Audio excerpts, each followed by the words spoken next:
Hi, everyone. My name is Jennifer Anderson, and welcome. I'm the faculty advisor for Talking River Review, Lewis Clark State College's student-run literary journal.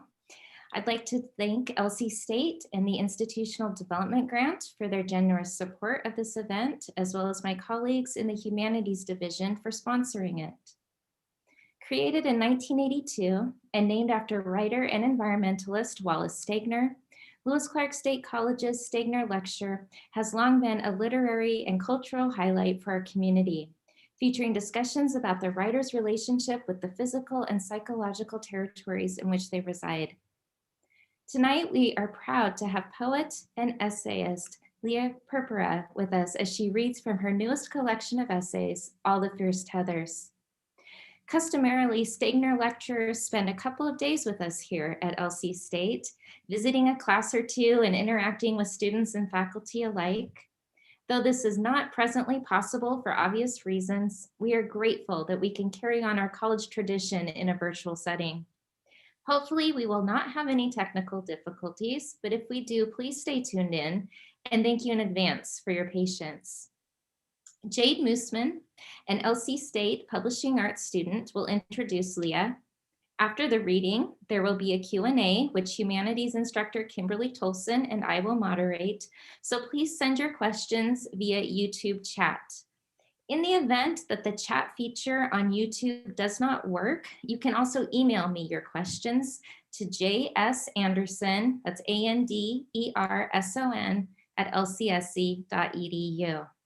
Now, I hope you are all settled in somewhere comfy, and I will turn it over to Jade.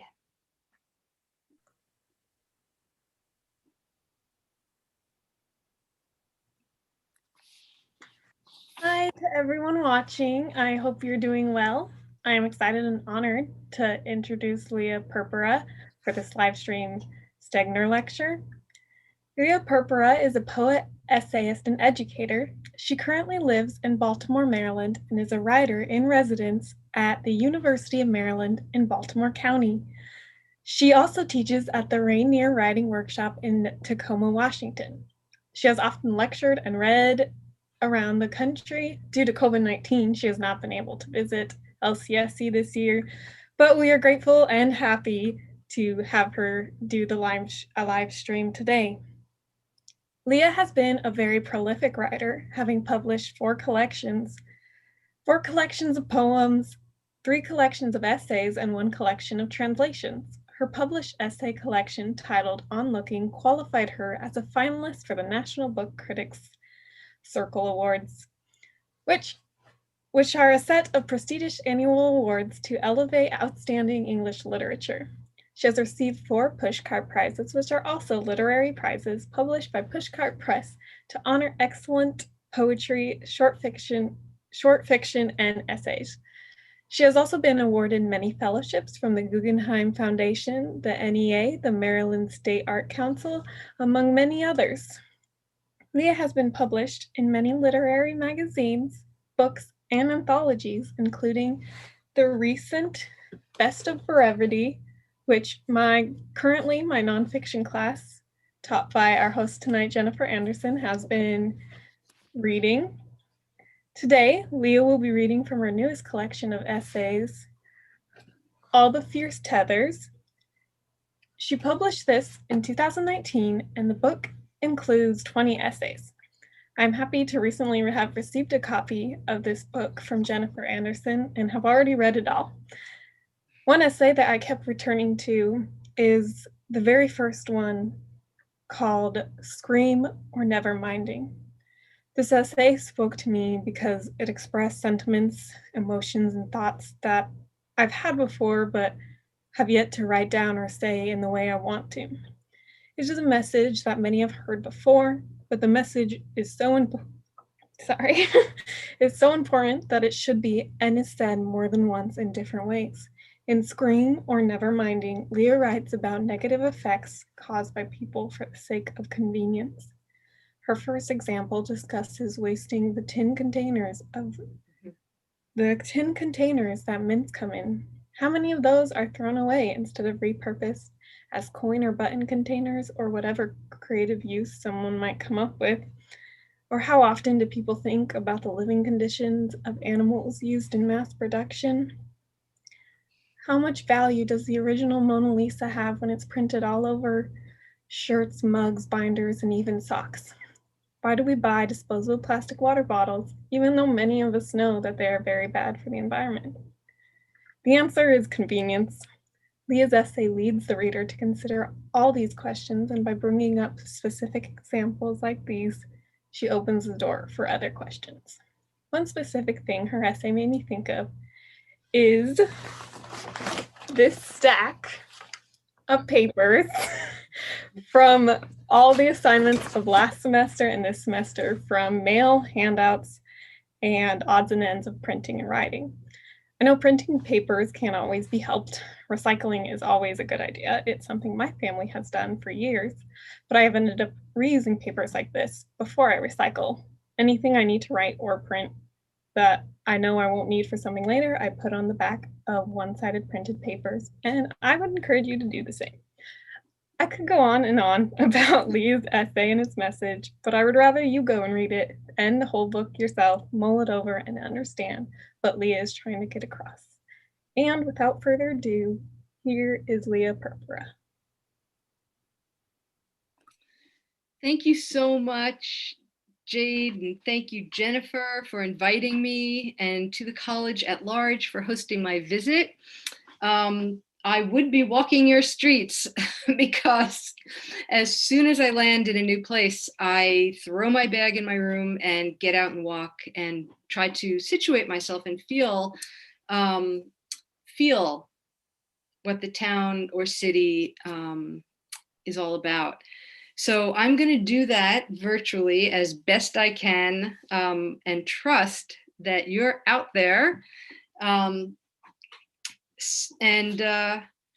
we'll proceed in each other's very strange new space. I am thrilled to be with you all tonight and to be honoring the legacy of the great Wallace Stegner, and to take part in a series dedicated to exploring the importance of place. The ways the land on which we live takes us in, speaks to us, is threatened by us, gives to us, means that we're in relationship. Whether or not we know how to acknowledge that relationship or respond to it or care for it. Art is one way that humans build relationship with the places that sustain them. And today, we need to get as much language as possible around our relationships to places. In fact, we need all of our languages. We need statistics and stories. We need poems and polemics, memoirs and field reports. Each form of attention offers a way of seeing and working on our relationships and our sense of home in those relationships. We need all creators all in. So some of the ways I do this: image making, slowing and stilling perception, making metaphors and likenesses, seeing kinships. These are some of the ways that I map my way through the places that I love. So I'm going to read tonight from 3 short essays. And I have to tell you that I just got these glasses yesterday, and they're progressives. And so I don't know really how to use them very well. So I might be bobbing around a little bit trying to figure out where I'm supposed to look in order to see. So here goes. This essay is called "In the Despoiled and Radiant Now," which is a line from a poem that I love by Stephen Dunn. And in this essay, I'm looking at a kind of inexplicable, very intuitive kind of sensation I had about a moose. And I really had no language for it, which is, of course, the best reason to write, right? Because you have no language. Before I sort of set up my machine here to read to you, I thought, well, what's going on with moose in your area? So I did a really quick Google search, and in 2016, in November, this was the headline: "Moose on the Loose in Lewiston." Maybe you know about that moose. It was supposedly at Preston and 8th. So you probably know where that is. But my moose, you'll see. In the Despoiled and Radiant Now. A group of us had gathered on the porch for a drink at the end of the day. Late August, Vermont, sun bright but downshifting, leaves green but red tinging, when a moose wandered into the meadow behind the house. She stood chest deep in the tall grass, so dark she shone like a black still lake. No one had ever seen a moose in that spot, or so close. Just an hour earlier, I was circling the mowed edge of the meadow, woods on one side, milkweed on the other. With my arms outstretched, I could almost touch both. As I walked, and there isn't a why to be had in this story, I was conjuring moose, considering it a moose-like day. And why wouldn't one want to step out of the woods, not to see me, but just because? Because if I were moose, I'd want exactly full and straight on, summer turning, the air sweet, the greens thick. Then the moment cracked open, stretched wide, went deep, and it was moose all around. My own measure was moose hip bone high. Each hummock I stepped on was spanned by a hoof, each branch overhanging, muzzled out of the way. A musky, rich, rooty scent rose, and a hunger drew powerfully forth. I don't know why it wasn't a deer, hawk, or fox moment. I have no experience at all with moose presence, but that's what came. And then there she was, golden, where sun touched her haunches, wet-nosed, mouth full, and quivering at flies before a porch of noisy observers. I don't mean to centralize myself in this story, just that I had been in a state to sense moose and was given to register ease, ripeness, desire in a way not my own. When the moose turned after maybe 10 minutes of chewing and watching and shuffled back to the woods in her heavy, mild way, everyone on the porch applauded. But I kept what happened earlier to myself.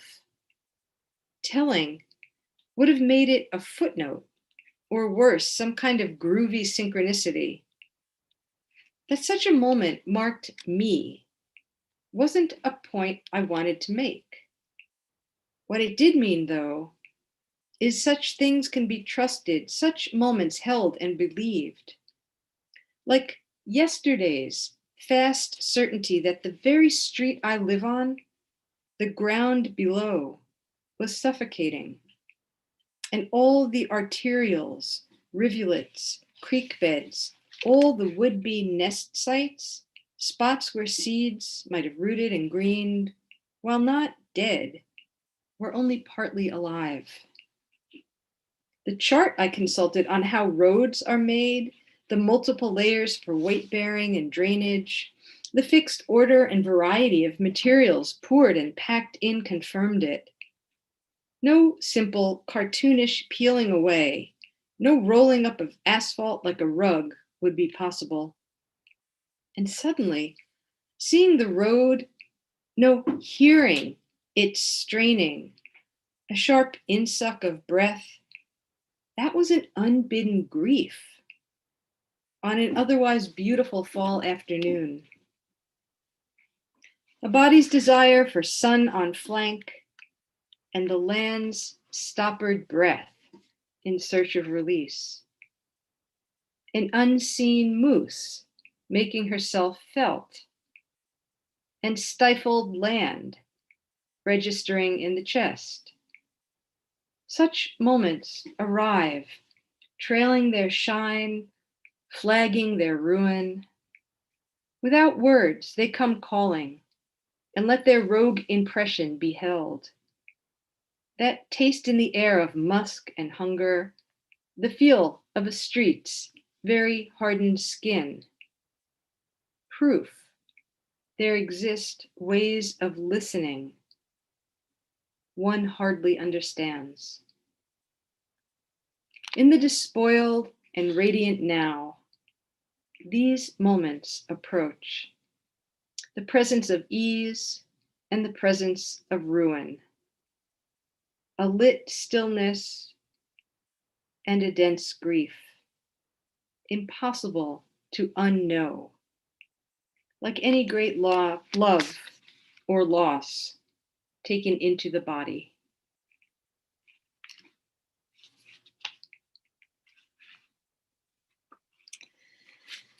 So that was an essay that almost wrote itself entirely in my head.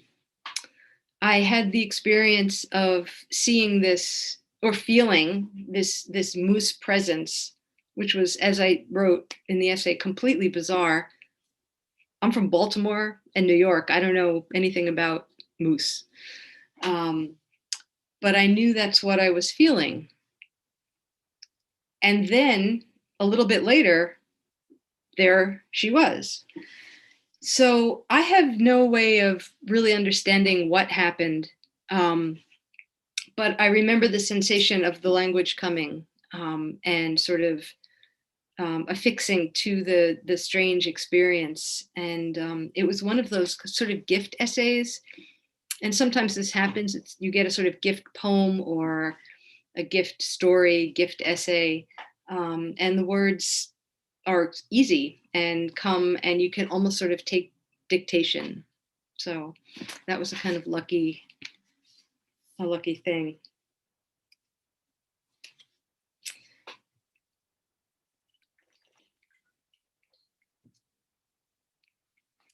This next piece I'm going to read is called Blood Spots 3. The 3 indicates that it's part of a series. There are 4 blood spot essays, and I will read this one and then the very short last one. The essay will describe this, but I live in Baltimore, and Baltimore has been traditionally a very divided city. It's a city of little micro neighborhoods. Everyone takes their neighborhood very seriously. We feel a great deal of pride about the city and our neighborhoods, but we're also struggling under systemically divided real estate practices that have been going on for decades. So we suffer from a kind of apartheid due to redlining and blockbusting, all practices that manage to create pockets of wealth and pockets of great poverty, and to divide white and Black residents of the city.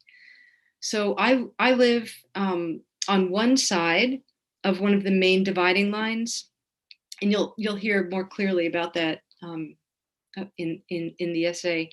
My neighborhood is a really interesting mixed neighborhood, and we are on the west side. On the east side, that neighborhood is almost all African American and not as mixed, and they're very different worlds. So this is called Blood Spots 3. Hello, this is an important message from the Baltimore City Police Department. Last night on May 22nd, 2017, at approximately 3:10 a.m., there was a homicide committed in the 5100 block of York Road. We're asking anyone who has information or knows someone who has information to call detective, etc., etc. Thank you for your help. Some neighborhood homicides generate a robocall and others don't. I have no idea why. And on the day after, where was I? I got up early and worked till noon, went to the drugstore, 5200 block, had lunch with my son. We talked of our neighborhood's various boundaries, and yes, we covered the pertinent topics, redlining, blockbusting, turf wars, and so on and so forth, with the institutions of higher injustice. Of the city's hundreds of micro communities, ours is described as friendly, affordable, diverse. A block away, York Road remains one of the sharpest east-west divides. East communities get no adjectives on the real estate sites. And the blood would be where, I wondered, on which side, and the location, evidence of what? I know myself well enough to say that the searching itself is a particular method. I look to figure out why I'm looking. Let me triangulate my position. Coming up to the corner under review, York and Winston, there's a community garden, West Siders Project. And across the street, east, is Value Village, where most recently I got my son a pair of good winter boots and a watch for myself. Everyone, east and west, shops there. If you turn back from Value Village, past the garden, and head west a block, there's our house. Backyard planted up with offerings from friends. So when I look out, I see their faces in hostas, hydrangeas, and black-eyed Susans. My dog's running around now with her new pal next door. Who else have I seen here? Owls, foxes, possums, hawks. Go further west, down the street, and it's even greener. A small patch of real woods, home or rest stop for the above mentioned. A little creek banking along till it hits a drain pipe and emerges again en route to the falls. Black buzzards on the college library's roof. Buttercup Forest, so named by the West kids. The ground entirely yellow in spring. Patch of hillside let go to Peace Meadow, complete with a new plaque. Lord, make me an instrument of thy peace, etc. I stop by and read it often. Sledding Hill, Frisbee Soccer, Dog Run Field. Closer to York, group homes of many sorts. Popeyes, McDonald's, medical clinic. Such is the micro-western front. To the east, an abundance of liquor stores, corner takeouts, methadone clinic. I don't know what the blood will say, or if I'll find it, what I'll do.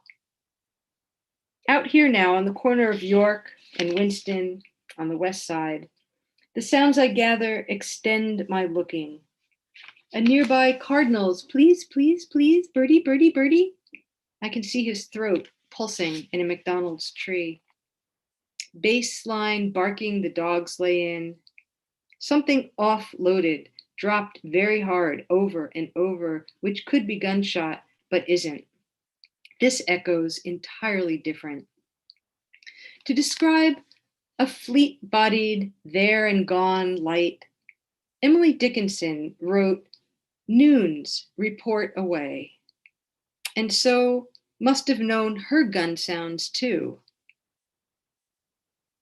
A word used well is many-realmed and maps in all directions at once. So report unfurls further, as in noons tell about themselves or show up for duty. I did not hear last night's shots, but on other nights they're very clear. Still, I think of them as out there. Here on the corner, a bike with 2 love emblazoned saddlebags goes by. A couple with matching t-shirts, thing 1 and thing 2, walks into the West Clinic. A leafy branch the length of me in the middle of the street, run over and flattened, goes on shining with all the wet pressed out of it. Some yellow crime scene tape still attached to the lamppost is blowing like a kite tail in wind. East, so I'm close. It's a busy place, York and Winston. The remodeled West Side McDonald's, where once I Heimlicked an East Side baby choking on a piece of hamburger. Gas station, East Side, with its double take weird sign, quality is not an option. Expect it. The tattered rock roses in front, gas station owners attempt to spiff up and appease the West Side neighbors, upset about dealing on premises, trash collection, the murder there almost a year ago. Here on the corner, as I'm trained up to do, I'm sifting the simultaneities. East teenagers on motorbikes screaming down York, a version of skateboarders at the pricey West Side Jesuit College, where on one of the buildings is carved a line of Gerard Manley Hopkins. The world is charged with the grandeur of God. When I'm waiting for the light to change, I say it aloud and run through the refractions, charged as with responsibility to care for, charged as in electrified or lit, charged meaning run at or run through, the known world taken by surprise and pierced, charged as if for a crime committed and the world made to pay for it, some kind of guilt feel which I can't make sense of, but still hovers. I call this all my neighborhood.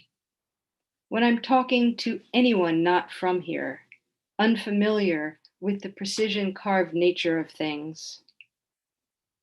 Where I buy my clothes, East, and grow my food, West, makes it sound like a village, self-reliant, contained, with a town hall near and market stalls, and everyone knows each other's kin.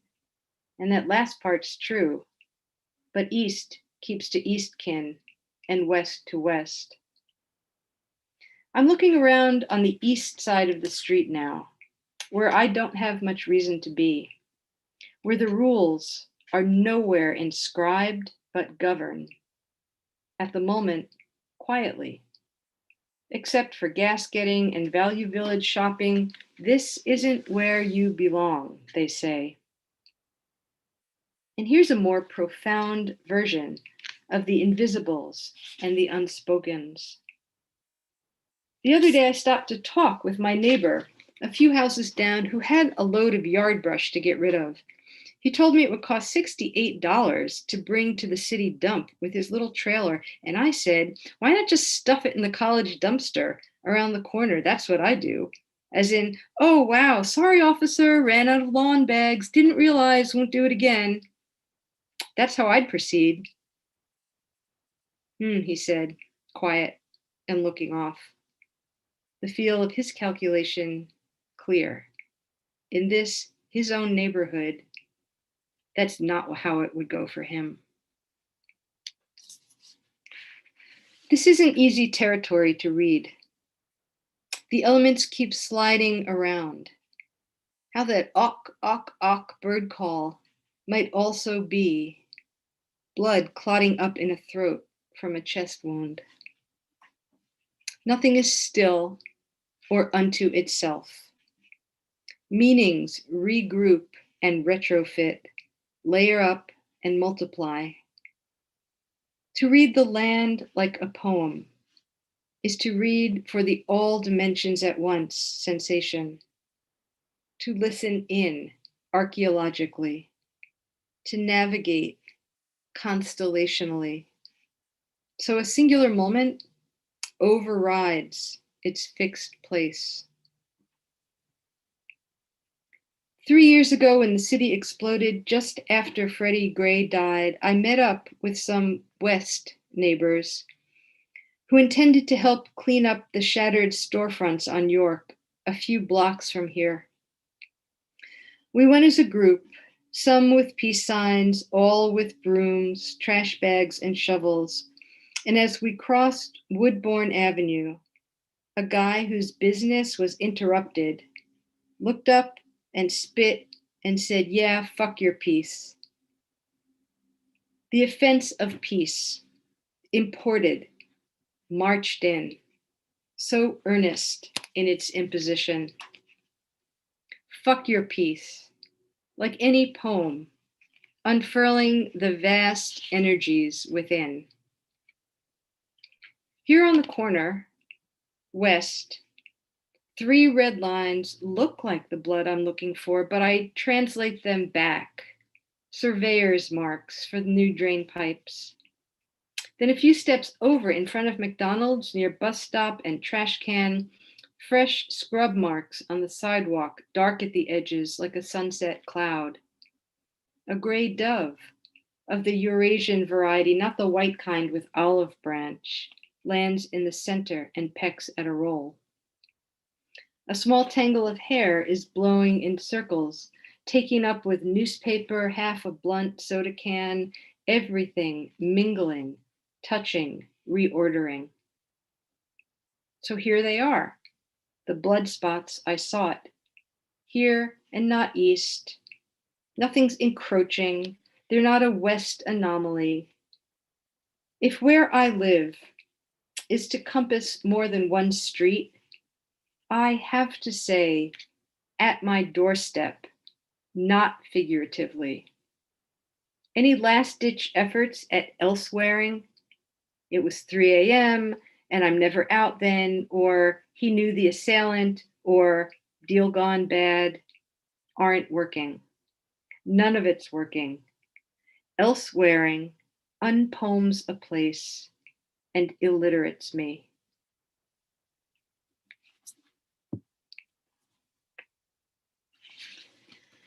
So this project or journey or adventure about looking at blood spots in the city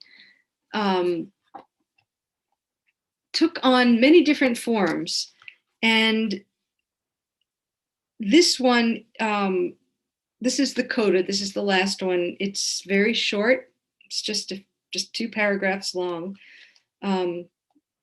This takes a very, very different approach to thinking about what it means to look at or see blood in the city. And this kind of takes a turn and cycles back to a kind of more a more natural way of thinking about kinship. I'll put it that way. So this is Blood Spots for the Coda. The late August heat, stoppers in tight after rain. No relief, but everything shines. Everything smells of fresh mud and worms. About 10 steps ahead of me, a low circling hawk dives into tall grass, lifts off with a mouse, and flies it up to the crook in a nearby white pine. It's so quiet, I can hear the bones snap, the beak click. I watch the red shoulders tense and release, hawk patience and neatness, the dipping in and picking so deft. Barest breeze ruffling under wing, breast curve white against the rough bark. When the bodies shift, wet needles let down their rain. On my way back, the hawk's already flown. In the empty space, sun falls on the spot where I know the blood is. Someone climbing this tree on a bright day in fall wouldn't notice a thing. The red long gone to shadow or moss, persistent damp, mottled bark. But there it was, the ease, the dive so precise, no grazing or clipping, the lifting as one, not a thing murked, no slang for the killing. The piercing and tearing was urgent and bloody, and no proper animal would need to note this. There was no anger or waste or meanness.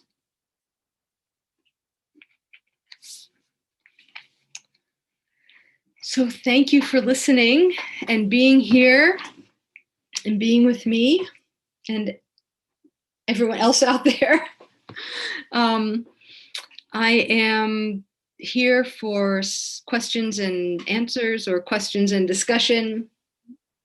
And anything you'd like to talk about, we can take it away. All right, thank you so much, Leah. That was just wonderful. So we're going to open up the Q&A, and I think the YouTube chat seems to be working. So go ahead and chat them in. And while we're waiting for questions to come in, I do have a question for you. Sure. Leah, you wrote All the Fierce Tethers before the pandemic. And have the views you expressed in the book changed or intensified in any way, given what we've all experienced this past year? Wow, that's such an amazing question, because it could be asked of like every book that, you know, was written like just on the cusp. And I think another question is going to be asked next year, right? Like, how did COVID affect whatever project you had in process, or how did COVID affect, you know, your writing in the moment? So I don't know if it's intensified or amped or, you know, changed so much my sense of this book, but it certainly has changed the way I write now, and I'm sure you're experiencing the same thing. It's been hard to concentrate, so if you all are having a hard time concentrating, maybe. I think, you know, I share that. There has been so much just noise, right? Politically, and even if your life has sort of cinched in, there's a kind of constant agitation that's made it really hard to, in a sense, find a subject or find a still place. And I write from a really still place, so it's been really challenging to kind of find landing spots. And so one of the ways I've been dealing with that, or meeting it as a writer, has been to just write observations. I mean, I literally call them observations, and I write what I see. I look out the window and I write what I see. And it's very grounding. I write what I see on my walk, very, very much in the way the last essay I wrote, expresses.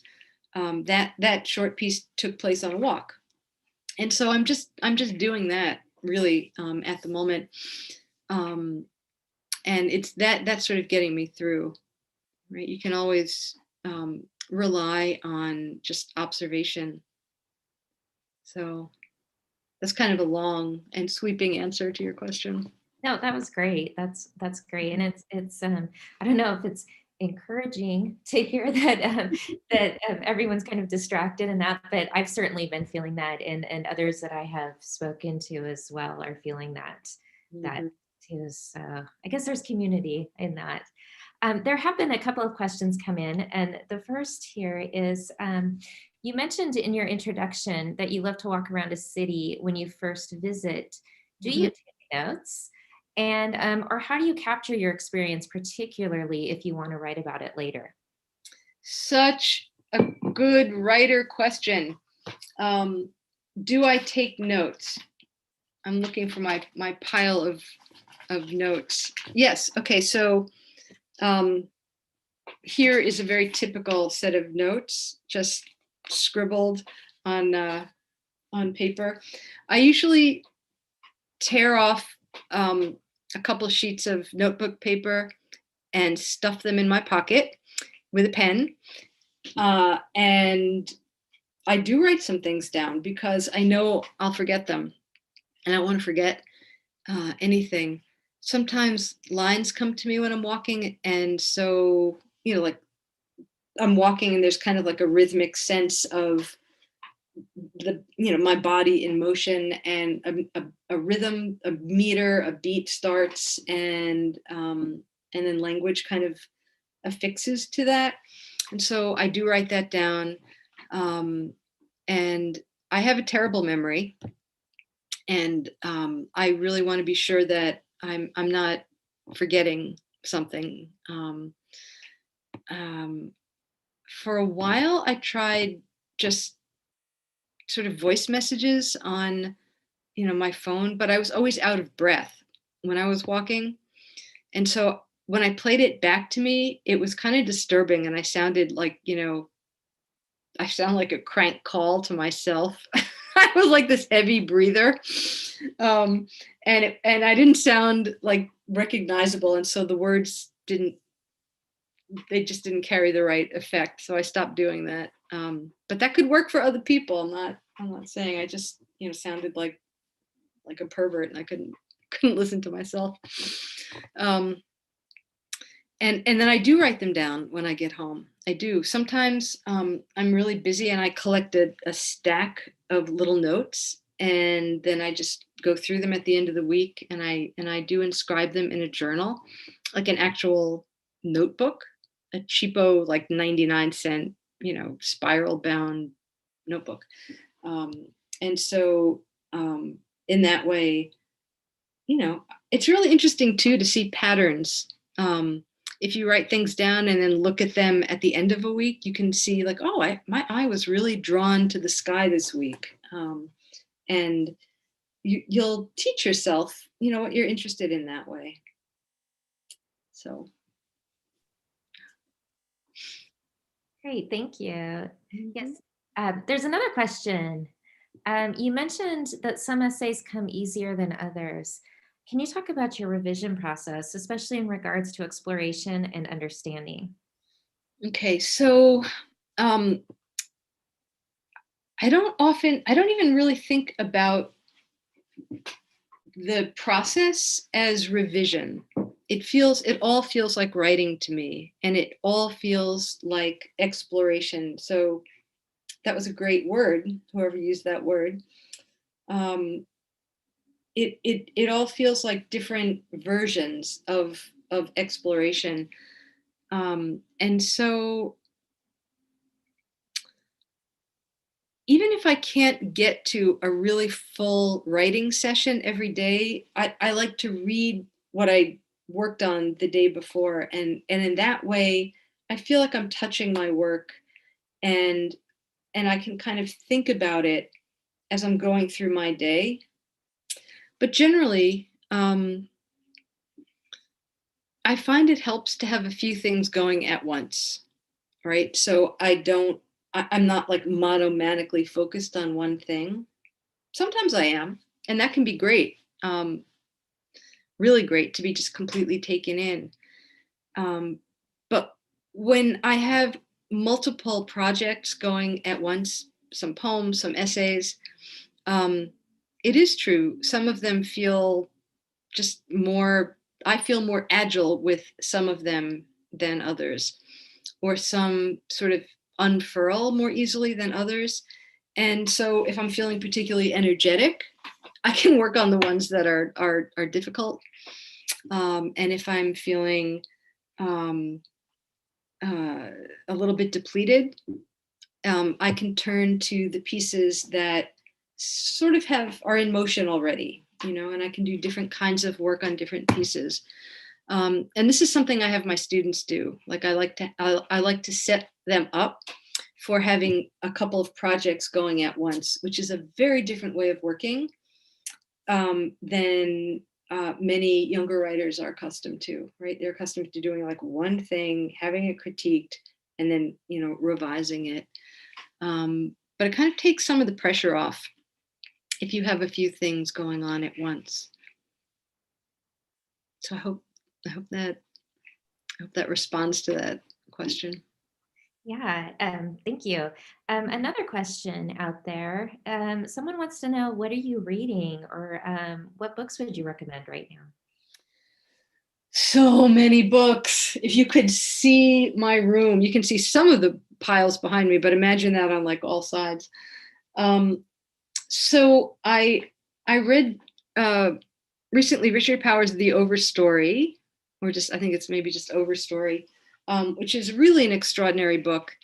It's the sort of book that you put down. I mean, I'm not a novelist, so it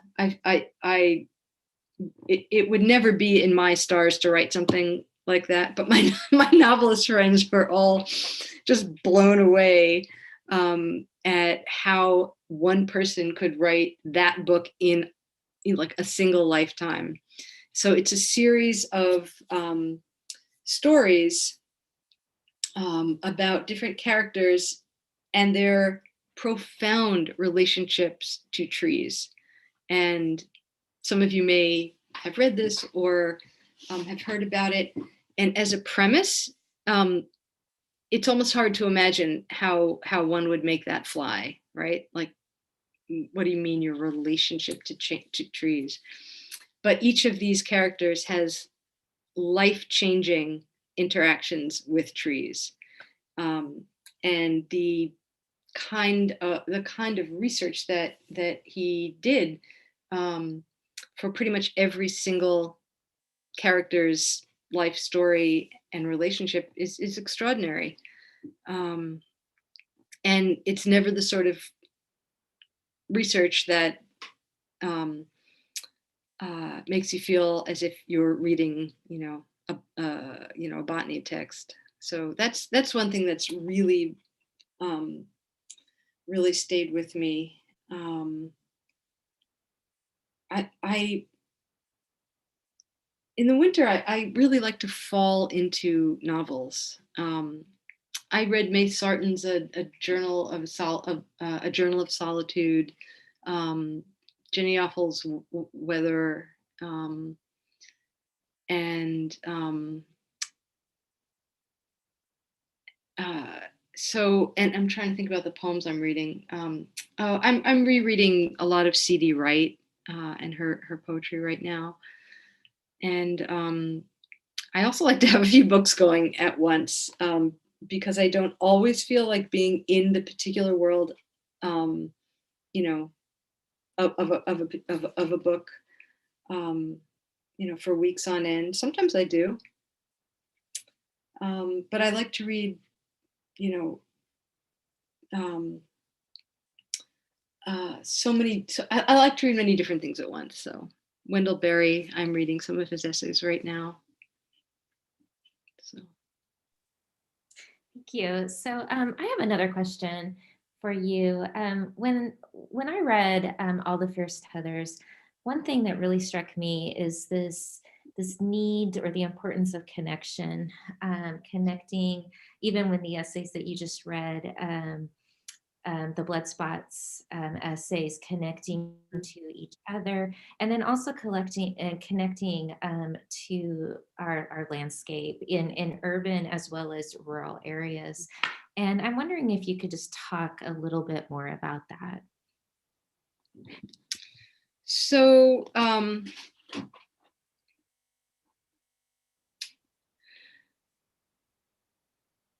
it is extraordinary and stunning to me to know that I live with certain lines that were drawn, literal boundary lines, right? Decades before I was born, that cordon off where I live and where other people live. And I cannot accommodate myself to that inheritance. And I would like in my writing to rethink lines of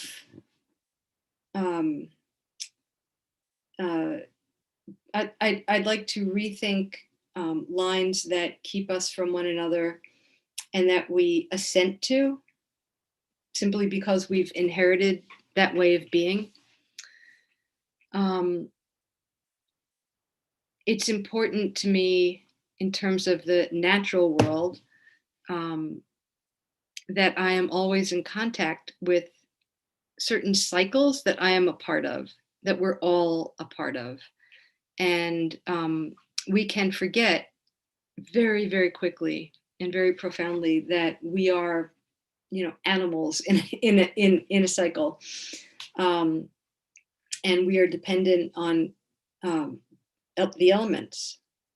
And so the kinds of connections that I'm interested in are connections that define and redefine and enter me into communities actively, and that I get to, in my writing, think through, right, how I've been kept from being part of community and how we're all kept from being part of community by the forces that we are operating under that are sometimes invisible. And so that sense of being tethered, right, fiercely tethered to others' lives and making intentional commitments to being part of others' lives and supporting, sustaining those lives is something I hope my language and my words are kind of making a project. So.